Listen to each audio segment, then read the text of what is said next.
Bismillahirrahmanirrahim. Assalamualaikum warahmatullahi wabarakatuh. Perkenalkan, nama saya Umi Kalsum dari Prodi Pendidikan Bahasa Arab. Baiklah, kali ini saya akan menjelaskan materi tentang pengertian problem atau masalah dan perencanaan pembelajaran dalam bahasa Arab.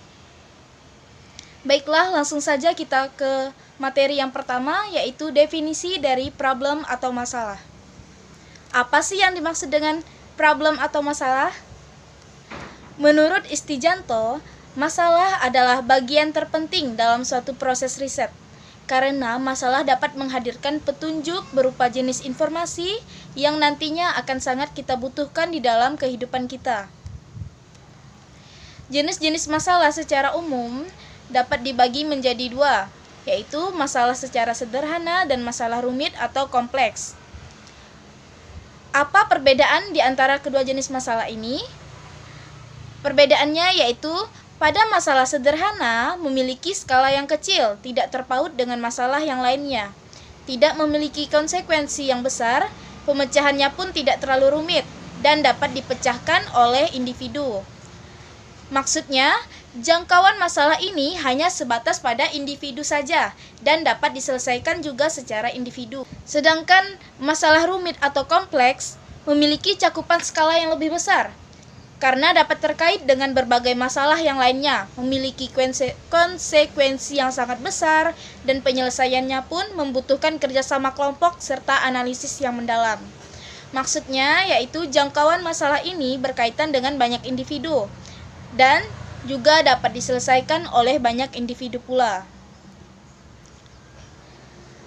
Materi yang kedua yaitu tentang perencanaan pembelajaran bahasa Arab.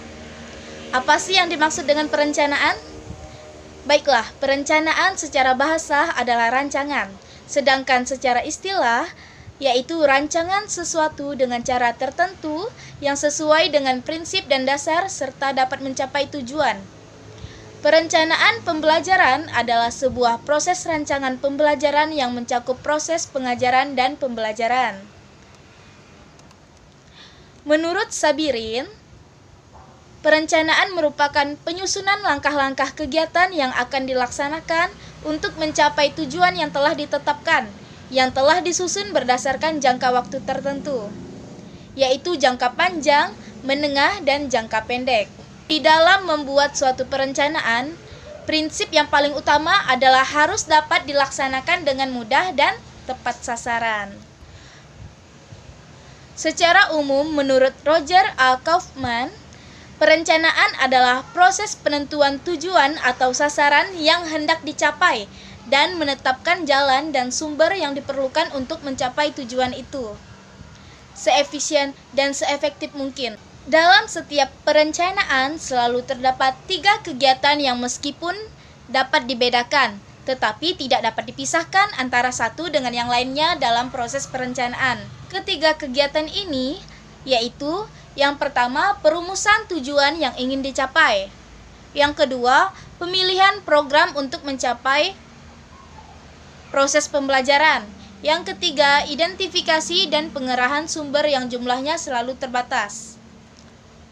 Apa sih yang dimaksud dengan perencana pembelajaran? Perencanaan pembelajaran ialah langkah-langkah praktis untuk mencapai suatu tujuan tertentu di masa depan. Perencanaan merupakan proses yang penting di dalam pembelajaran yang dilakukan oleh guru sebelum mengajar murid-muridnya di dalam kelas. Berdasarkan kesimpulan di atas, yang dapat kita simpulkan yaitu perencanaan pembelajaran bahasa Arab adalah proses pengambilan keputusan hasil berpikir secara rasional tentang sasaran dan tujuan pembelajaran bahasa Arab sebagai upaya pencapaian tujuan, dengan memanfaatkan segala potensi dan sumber belajar. Sebagai suatu proses kerjasama, maka guru dan siswa dapat bersama-sama berusaha mencapai tujuan pembelajaran yang telah ditentukan. Sekian penjelasan saya tentang definisi problem dan definisi perencanaan pembelajaran bahasa Arab di madrasah. Selanjutnya penjelasan mengenai Problem atau permasalahan perencanaan pembelajaran bahasa Arab di madrasah akan dijelaskan oleh Saudari Rinda Afsari. Kepada saudari saya persilahkan. Assalamualaikum warahmatullahi wabarakatuh. Perkenalkan, nama saya Rinda Afsari. Di sini saya akan menjelaskan tentang problem atau masalah pembelajaran bahasa Arab di madrasah. Ada dua problem, yaitu problem linguistik dan problem non-linguistik. Yang linguistik adalah persoalan-persoalan yang dihadapi oleh peserta didik berkaitan langsung dengan adanya yang sedang dipelajarinya akibat karakteristik bahasa Arab itu sendiri sebagai bahasa asing bagi peserta didik Indonesia. Adapun problem yang pertama yaitu tentang bunyi. Karena huruf-huruf Arab yang jauh berbeda dengan huruf-huruf Latin, tentu banyak problem yang dihadapi oleh guru dalam mengajarkan bunyi-bunyi huruf Arab. Bagaimana peserta didik menirukan dan mengulanginya, dan bagaimana mereka berlatih membedakan bunyi-bunyi yang hampir sama. Sehubungan dengan problem mempelajari bunyi-bunyi huruf Arab tersebut, maka diperlukan sebuah teknik mengajarkan materi bunyi-bunyi huruf Arab dan keterampilan menyimak. Biasanya seorang guru itu memberikan fase mendengar dan menirukan berikut berbicara. Seseorang telah mampu berbicara dengan menggunakan bahasa Arab sebelum dia mampu membaca dan menulis. Seorang anak kecil baru mulai belajar membaca dan menulis setelah ia duduk di bangku dasar. Kesulitan-kesulitan bahasa Arab yang berhubungan dengan bunyi huruf Arab. Yang pertama ada membedakan antara bunyi yang berbunyi panjang dan yang berbunyi pendek. Yang kedua, menuturkan bunyi pada huruf-huruf yang bertasdid. Yang ketiga, yang ketiga, menuturkan al-syamsiyah dan al-qamariyah. Yang keempat, membedakan bunyi huruf yang sifatnya sama atau makhrajnya sama. Yang kelima, menuturkan tanwin. Dan yang keenam, membedakan huruf-huruf yang menggunakan tanda bunyi panjang yang dipergunakan dalam ungkapan dan bunyi-bunyi konsonan pada waktu bersamaan. Dan yang terakhir yaitu berhenti dengan mensukunkan huruf terakhir pada suatu kata. Nah, sistem susunan atau pembentukan kalimat. Di sini problematika yang berkaitan yaitu 1. Perbedaan pola jumlah dalam bahasa Arab dari pola jumlah yang dipelajari peserta didik dalam pembelajaran bahasa Arab asing. Yang kedua, i'rab atau ciri-ciri i'rab yang tidak ditemui dalam bahasa asing lainnya, memberikan kesan sulit dalam memahami bahasa Arab. Yang ketiga, perbedaan susunan kalimat dengan bahasa lainnya. Lalu, persoalan yang ketiga itu aspek morfologi atau pembentukan kata. Morfologi adalah studi tentang pola suatu kata yang terdiri dari beberapa perubahan sihot atau bentuk kata. Menurut sistem yang ada pada morfologi tersebut, Verhaar berpendapat bahwa morfologi adalah bidang linguistik yang mempelajari susunan bagian kata secara gramatikal.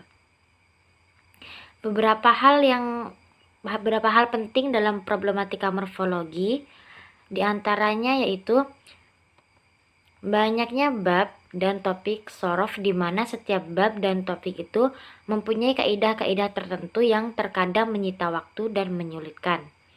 Yang kedua, integrasi antar bab sorof dan nahwu. Karena terdapat hubungan antara keduanya seperti fiil-fiil yang menasobkan dua maf'ul masuk dalam objek kajian nahwu, sedangkan sisi lain masuk dalam objek kajian sorof. Hal ini menimbulkan keraguan dan kebingungan bagi yang mempelajarinya. Yang ketiga, gabungan sima atau pendengaran dan kias. Pada sebagian bab sorof, seperti satu fiil mempunyai dua masdar. Yang terakhir, kesulitan dalam tata bunyi fonetik atau berpengaruh kepada kesulitan memahami morfologi atau sorof. Yang keempat, aspek semantik atau pemaknaan. Semantik adalah ilmu yang mempelajari arti atau makna yang terkandung dalam kata.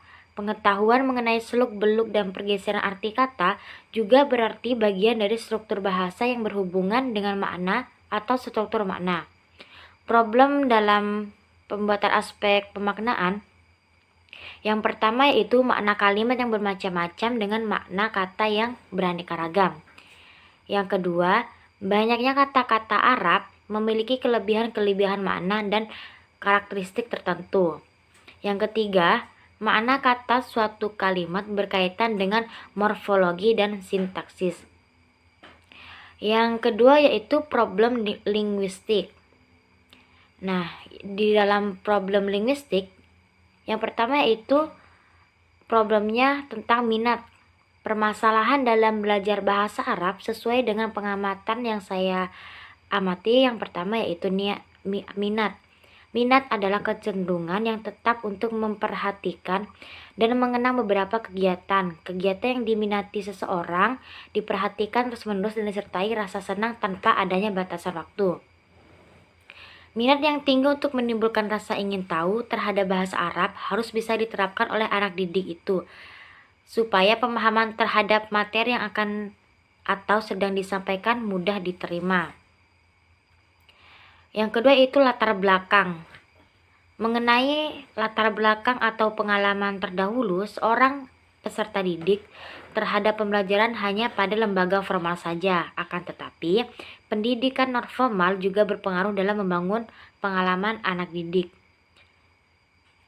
Jadi kesimpulannya adalah pada sekolah atau lembaga pendidikan yang mengajarkan bahasa Arab, pendidikan formal maupun non-formal, dalam hal ini madrasah, sebelum anak didik mempelajari bahasa Arab pada sekolah atau lembaga yang sedang ia jalani, sudah pasti ada pengenalan terhadap bahasa Arab, sehingga memudahkan mereka dalam belajar bahasa Arab. Sedangkan anak didik yang tidak mempunyai latar belakang pesantren ataupun madrasah lebih sulit untuk belajar bahasa Arab dikarenakan belum ada pengenalan terhadap pembelajaran bahasa Arab. Yang ketiga yaitu lingkungan. Lingkungan yang dimaksud di sini adalah lingkungan pendidikan sosial anak didik yang meliputi keluarga, masyarakat, dan sekolah. Yang kedua itu kemampuan guru. Guru adalah orang memiliki kemampuan merancang program pembelajaran serta mampu menata dan mengelola kelas agar peserta didik dapat belajar dan pada akhirnya dapat mencapai tingkat kedewasaan sebagai tujuan akhir dari proses pendidikan. Guru juga sangat menentukan karakteristik siswa atau anak didik sekaligus sebagai seorang yang berjasa besar terhadap masyarakat dan negara. Yang ketiga itu motivasi. Motivasi seseorang dalam belajar bahasa Arab secara umum dapat dibedakan menjadi dua, yaitu adanya dorongan yang kuat untuk mengambil manfaat secara materi dan adanya dorongan yang kuat untuk berpenampilan dan bergaya. Motivasi juga dapat muncul ketika seorang siswa mengetahui bahwa bahasa Arab merupakan salah satu bahasa internasional. Motivasi belajar merupakan hal yang penting dan perlu diketahui oleh setiap guru dalam perannya untuk menumbuhkan rasa senang dan semangat dalam belajar bagi siswa. Dan selanjutnya yaitu media. Dalam perspektif pendidikan merupakan instrumen yang sangat strategis dalam ikut menentukan proses belajar mengajar. Sebab keberadaannya secara langsung dapat memberikan dinamika tersendiri terhadap siswa. Media berasal dari bahasa Latin yaitu medium, yang berarti perantara. Sedangkan dalam bahasa Arab, media berasal dari kata wasailah, artinya pengantar pesan dari pengirim kepada penerima pesan.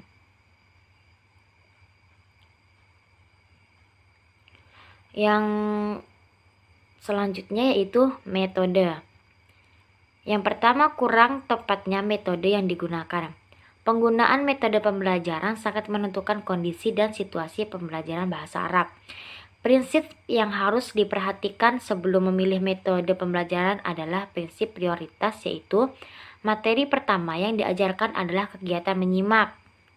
atau latihan mendengarkan kosakata yang utuh atau sempurna, bukan kata per kata. Kemudian latihan melafalkan dan menirukan. Langkah berikutnya latihan berbicara atau berdialog, kemudian membaca, dan yang terakhir yaitu menulis. Kurangnya variasi metode dalam pembelajaran bahasa Arab menggunakan metode yang berulang terus sejak pertemuan pertama hingga pertemuan akhir. Pada dasarnya, metode yang digunakan dosen pada setiap pertemuan tidak hanya satu metode tetapi menggabungkan 2-3 metode. Namun, penggunaannya itu berulang terus hingga akhir perkuliahan. Sarana dan prasarana di sekolah. Sarana dan prasarana yang memadai sangat berpengaruh penting dalam kegiatan belajar mengajar bahasa Arab. Yang terakhir yaitu waktu. Waktu pembelajaran yang minim merupakan permasalahan juga dari proses pembelajaran bahasa Arab. Sedangkan bahasa merupakan keterampilan dan dalam menguasai dan mengasah keterampilan yang sangat membutuhkan ketersediaan waktu untuk berlatih. Ya, terus yang terakhir yaitu materi. Materi pembelajaran bahasa Arab yang tidak sesuai seringkali menjadi salah satu masalah yang dihadapi peserta didik. Ketidakrelevan materi ajar dengan kebutuhan peserta didik memicu kurangnya semangat.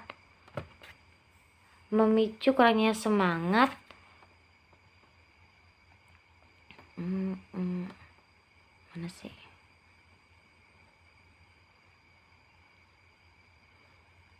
Ketidakrelevan materi ajar dalam kebutuhan peserta didik memicu kurangnya semangat dan dalam pembelajaran materi bahasa Arab. Pemberian materi yang sesuai akan mempercepat pemahaman siswa. Jangan sampai pada saat siswa masih pada tahap pemula dalam mempelajari bahasa Arab, guru memberikan materi yang terlalu sulit seperti mengarang, bercerita dalam bahasa Arab. Tentu itu akan membuat siswa yang baru belajar bahasa Arab akan merasa kesulitan. Sekian dari penjelasan saya. Wassalamualaikum warahmatullahi wabarakatuh. Selanjutnya yaitu penjelasan dari materi. Solusi dari permasalahan pembelajaran bahasa Arab di madrasah yang akan disampaikan oleh Saudari Winiarsi. Kepada Saudari saya persilahkan. Yang selanjutnya saya akan menjelaskan tentang solusi dari problem pembelajaran bahasa Arab di madrasah. Adapun beberapa upaya yang dilakukan oleh pendidik bahasa Arab itu mengatasi problematika metodologis yang berhubungan dengan peserta didik, pendidik, alokasi waktu, metode pembelajaran, dan sarana pembelajarannya. Oke, saya akan menjelaskan satu persatu solusi yang berhubungan dengan faktor-faktor tersebut, yaitu yang pertama ada peserta didik. Upaya-upaya yang dapat kita lakukan itu ada dari pendidik bahasa Arab, tentunya melakukan upaya mengidentifikasi terlebih dahulu atau mengklasifikasi kemampuan peserta didik tersebut untuk mengenal bahasa Arab dengan baik, seperti misalnya kita melaksanakan pretest dan posttest. Pretest untuk kita tahu gitu kemampuan seorang peserta didik itu seperti apa, dan posttest untuk evaluasi kita. Dan juga bisa dengan membentuk kelompok belajar dengan menempatkan salah satu siswa yang memang pandai untuk menjadi tutor mereka, dan juga selalu memberi motivasi nih kepada peserta didik sebelum adanya pelajaran dan sesudah pelajaran. Untuk itu juga bisa dilakukan teknik brainstorming pada awal pembelajaran untuk merefresh kembali pengetahuan bahasa Arab yang sudah dipelajari sebelumnya. Oke, yang kedua itu ada faktor pendidik, yang mana permasalahan yang muncul dari bahasa Arab itu adalah kemampuan guru atau pendidik ini dalam penggunaan alat ataupun media pembelajaran. Yang dilakukan yaitu dengan berusaha menyiapkan media pembelajaran meskipun masih dalam bentuk PowerPoint ataupun semacamnya. Guru juga bisa mengusulkan untuk pengadaan speaker di setiap ruangan untuk penekanan kemampuan menyimak. Oke, yang ketiga itu ada metode pembelajaran.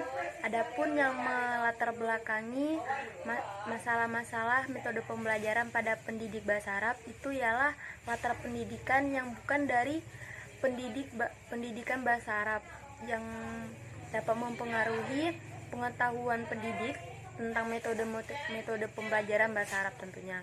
Dan untuk upaya yang dilakukan untuk keluar dari permasalahan tersebut itu bisa dengan mencari referensi tentang buku-buku metode pembelajaran dan menambah wawasan kita untuk metode-metode pembelajaran bahasa Arab tersebut. Selain itu, para guru ataupun pendidikan bahasa Arab dapat menghadap adanya pelatihan metode pembelajaran tentunya. Dan yang keempat itu ada waktu pembelajaran. Problem yang terkait kurangnya waktu itu guru yang tidak dapat menambah-nambah jumlah pertemuan kayak gitu. Jadi saat memberikan materi, waktu yang dikasih itu masih kurang untuk kita mengefisienkan materi yang kita kasih ke peserta didik.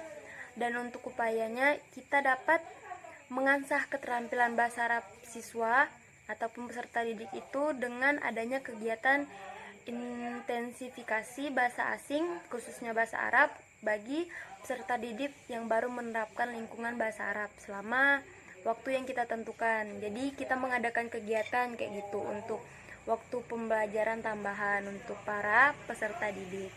Dan yang terakhir itu ada sarana dan media pembelajaran, yaitu pemanfaatan sarana laboratorium nih, misalnya untuk upaya solusi dari sarana yang diharapkan dapat optimal. Biasanya kan di sekolah-sekolah ada laboratorium bahasa ya. Jadi dengan melakukan upaya koordinasi dengan pusat bahasa, dan sementara untuk media itu dapat dari guru-guru bahasa Arab menyediakan buku-buku teks bahasa Arab dengan melakukan upaya menulis buku sehingga ada yang bisa menjadi pegangan peserta didik dalam belajar bahasa Arab. Sekian presentasi dari kelompok kami mengenai materi problem atau permasalahan pembelajaran bahasa Arab di madrasah dan solusinya. Apabila terdapat kesalahan mohonlah dimaafkan. Wabillahi taufiq wal hidayah. Wassalamualaikum warahmatullahi wabarakatuh.